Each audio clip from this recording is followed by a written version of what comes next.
Hello students, today we are going to see last topic wave particle duality of matter. Electromagnetic radiations behaves like a wave as well as that wave contains particles, that means photons.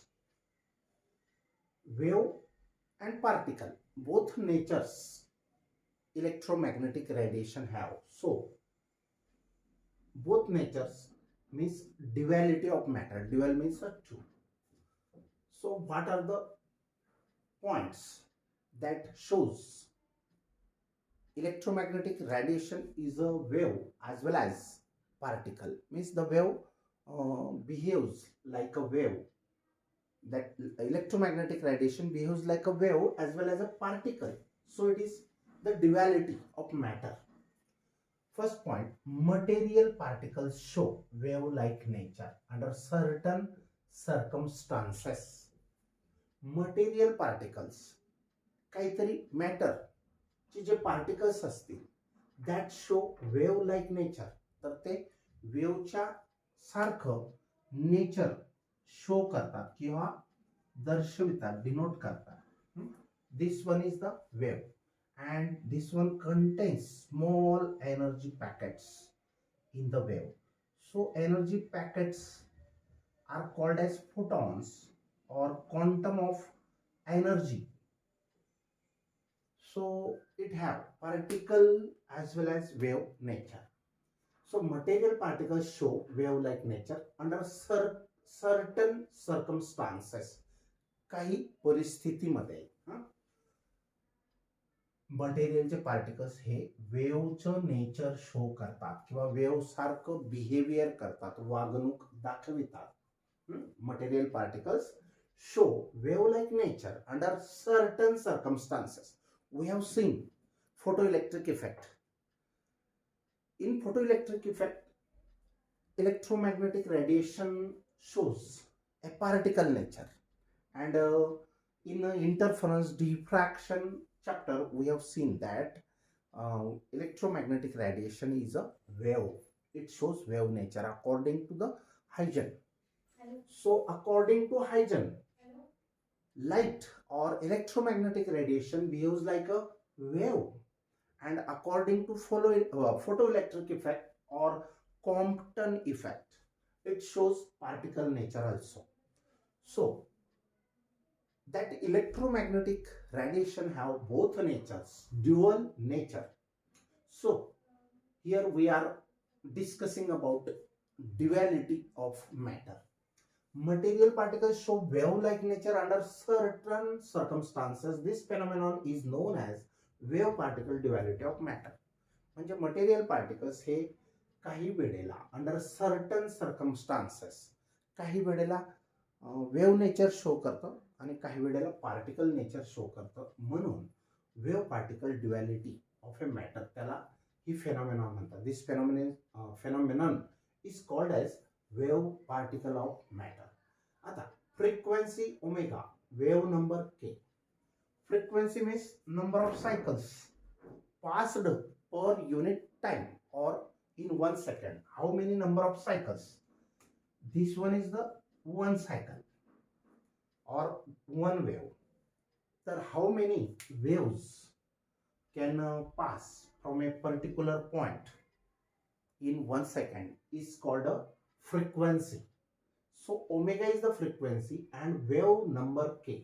Wave number means in 1 meter. In 1 meter, suppose this one is 1 meter, 100 centimeter length. In this, how many cycles are present in that wave? This one is first cycle, second cycle, third. So how many cycle, number of cycles, that is called a wave number. But in 1 meter, number of cycles in 1 meter is called a wave number. So here frequency means number of cycles in 1 second passed from a particular point, that is frequency omega. And wave number means in 1 meter length.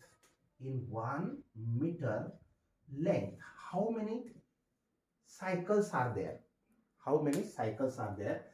This is called as wave number. It is denoted by letter K. Are used to describe the waves in classical theories. Classical theories मध्ये frequency omega आणि wave number K या दोन गोष्टी वापरल्या जातात.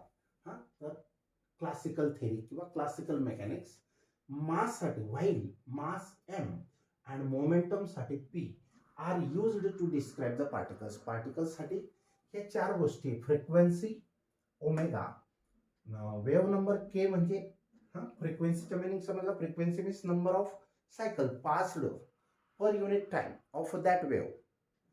Number of cycles, that number of cycles is in 1 second is called frequency, and wave number means in 1 meter length how many cycles are present there, that is called wave number k. Are used to describe in the classical theories, while for mass m is used and for momentum p letter is used to describe the particles. Wave particle duality implies that. आता बघा, wave पण आहे, electromagnetic radiation आणि particles पण आहेत. तर wave particle duality म्हणजे दोघं गोष्टी इम्प्लाइज दॅट. असं नाही काय सांगतात ह्या दोन गोष्टी की इलेक्ट्रोमॅग्नेटिक रेडिएशन हे वेव्ह पण आहे आणि पार्टिकल पण आहे. या दोघं गोष्टी त्याला म्हणतो आपण wave particle duality. That implies that, ही गोष्ट आपल्याला काय दर्शविते, implies that all moving particles have an associated frequency, की त्या सर्व पार्टिकल्सला काहीतरी फ्रिक्वेन्सी असते. अँड आणि अजून अन असोसिएटेड वेव्ह नंबर, त्याला वेव्ह नंबर पण असतो. प्रत्येक इलेक्ट्रोमॅग्नेटिक रेडिएशनच्या वेव्हला वेव्ह नंबर पण असतो. वेव्ह नंबर म्हणजे काय, 1 मीटरमध्ये किती सायकल्स, बरोबर. आणि फ्रिक्वेन्सी म्हणजे काय, 1 सेकंदात किती सायकल्स पास्ड आउट झाले from A particular point, that is frequency. मग वेव्ह पार्टिकल ड्युअलिटी म्हणजे वेव्ह आणि पार्टिकल दोघांची ड्युअलिटीमध्ये ही गोष्ट इम्प्लाय करते. ही गोष्ट वेव्ह आणि पार्टिकल ड्युअलिटी काय दर्शविते, that all moving particles have an associated frequency. सर्व पार्टिकल्सला फ्रिक्वेन्सी असते. Associated means have, that particles or wave have, electromagnetic radiation have frequency as well as wave number, and all waves have an associated energy and momentum. आणि सर्व वेव्सला energy पण असते, momentum पण असते, frequency पण असते, वेव्ह नंबर पण असतो. The wave particle duality of matter due to quantum behavior मुळे, quantum means amount of energy, small packets that we called as quanta or photons also. The wave particle duality of matter due to quantum behavior, when we are dealing with microscopic objects, जेव्हा आपण खूप छोटे ऑब्जेक्ट्सचा विचार करतो की ज्यांची size 10⁻⁶ metre आहे. 10⁻⁶ metre means 1 metre length can be divided into 10⁶ parts, equal parts, and that small part or small division, small part which have that length is of size 10⁻⁶ metre. याचा अर्थ काय होतो, 1 मीटर लांबीचे 10⁶ एवढे same divisions किंवा तुकडे बनवा. त्याच्यातला एक तुकडा जी लेंथ असेल, that is the size of microscopic objects.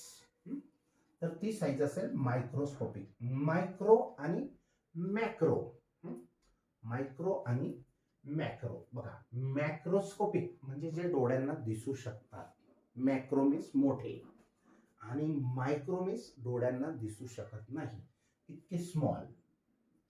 तर when we are dealing with microscopic objects, जेव्हा आपण छोट्या ऑब्जेक्ट्स विषयी स्टडी करत असतो किंवा डिस्कशन करत असतो, म्हणजे त्यांची साईज, मायक्रोस्कोपिक ऑब्जेक्ट्सची साईज ही 10⁻⁶ मीटर असते. Small order of magnitude of H sets, he small order of magnitude आहे 10⁻⁻⁶. the small order of magnitude of H sets. H sets means H is the Planck's constant. H means number of sets. Sets. The scales at which phenomena manifest themselves. म्हणजे ही घटना त्या microscopic ऑब्जेक्टसाठी खरी ठरते. Manifest them. If all the material objects in motion have an associated wavelength, जर जे material objects म्हणजे quanta किंवा photons are in motion, ते मोशन मध्ये असतील, तर त्यांना वेवलेंथ तर असेलच. And we can calculate wavelength, but आपण वेवलेंथ फाइंड आउट करू शकतो, परंतु calculated wavelength is negligible compare to the size of the moving object. तर जी कॅल्क्युलेटेड वेवलेंथ आहे ती इतकी छोटी आहे, इतकी स्मॉल आहे, तर ती आपल्याला नेग्लिजिबल किंवा आपण गणतीमध्ये त्यांना धरू शकत नाही. But calculated wavelength is negligible compared to the size of the moving objects. आता इथं ऑब्जेक्ट्स म्हणजे फोटॉन्स किंवा क्वांटम ऑफ एनर्जी पॅकेट्स ला आपण हे म्हणू शकतो, ऑब्जेक्ट्स म्हणू शकतो, as well as widths of the paths on which the objects are moving. जी रस्त्याची विड्थ आहे, जी रस्त्याची विड्थ आहे, तर हा जो पाथ विड्थ आहे ही पण स्मॉल असते ऑफ द मुव्हिंग ऑब्जेक्ट्स. बघा हा पॉइंट काय आहे परत एकदा. If all the material objects in motion, all the material objects in motion, जर सर्व मटेरियलचे ऑब्जेक्ट्स हे मोशन मध्ये असतील तर त्यांना वेवलेंथ असेल. And we can calculate wavelength, but आपण वेवलेंथ फाइंड आउट करू शकतो, परंतु कॅल्क्युलेटेड वेवलेंथ ही फारच लहान असते. But calculated wavelength is negligible, means a very very very small as compared to the size of the moving object. तो जो मुव्हिंग ऑब्जेक्ट म्हणजे फोटॉन आहे त्याच्या साईजपेक्षा, त्याच्या साईजपेक्षा, ह्या साईजपेक्षा ती वेवलेंथ फार लहान असते, म्हणून ती नेग्लिजिबल किंवा गृहीत धरत नाहीत, कन्सिडर करत नाहीत. Okay, moving objects as well as widths of the paths. हा जो पाथ आहे त्याची जी विड्थ आहे on which the objects are moving ते पण नेग्लिजिबल असतात. नेक्स्ट पॉइंट बघा. Therefore, the wavelengths associated with macroscopic particles do not play any significant role. म्हणून वेवलेंथ की जी असते कोणाकडे, मॅक्रोस्कोपिक पार्टिकल्स की जे आपल्याला दिसतात ते जातात, पण त्यांची वेवलेंथ जी असते मॅक्रोस्कोपिक पार्टिकल्सची, that do not play any significant role, म्हणजे महत्वाची भूमिका निभवत नाही in our everyday life, and we need not consider their wave nature.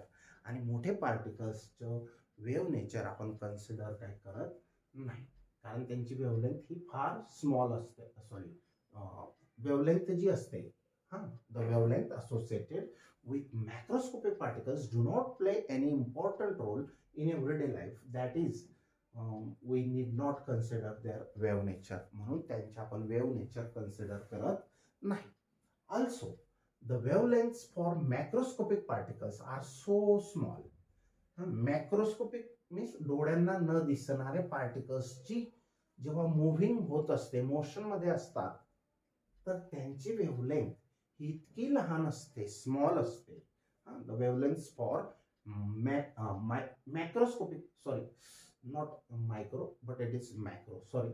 Also, the wavelengths for macroscopic particles are so small that they cannot be measured. इतकी लहान असते macroscopic particles moving करतानाची त्यांची wavelength, तर ती आपण मेजर नाही करू शकत लहान असल्यामुळे.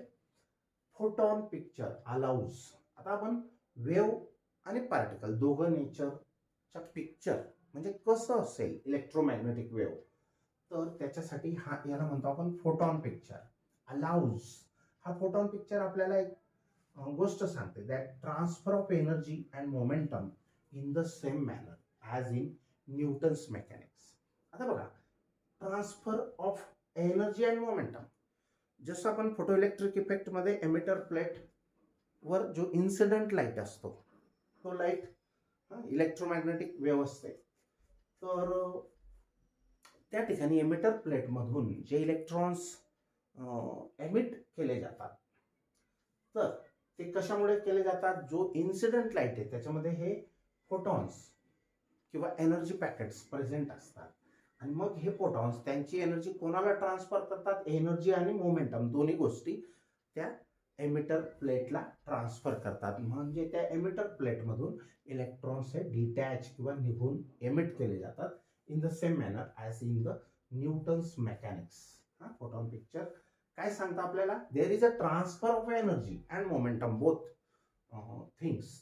There is a transfer of energy as well as momentum by the photons to the emitter plate or electrons, though that electrons gains energy and gets removed from emitter plate. So wave nature does not modify that. Wave nature does not modify that whenever wavelengths are small. जेव्हा wavelength अतिशय लहान असेल, आता electromagnetic radiation म्हटलं म्हणजे wavelength small पण आहे आणि बिगर पण आहे. पण ज्यांची वेवलेंथ स्मॉल असेल, wave nature does not modify that whenever wavelengths are small compared to the dimensions of slits. त्या स्लिट्स ज्या वापरतो आपण बायप्रिझम एक्सपेरिमेंट किंवा डिफ्रॅक्शन पॅटर्नसाठी, or obstacles or are not measurable, ते मोजू शकत नाही आपण. and we can use Newtonian mechanics. तर त्या ठिकाणी आपण न्यूटोनियन मेकॅनिक्स यूज करू शकतो. Okay, now will stop here.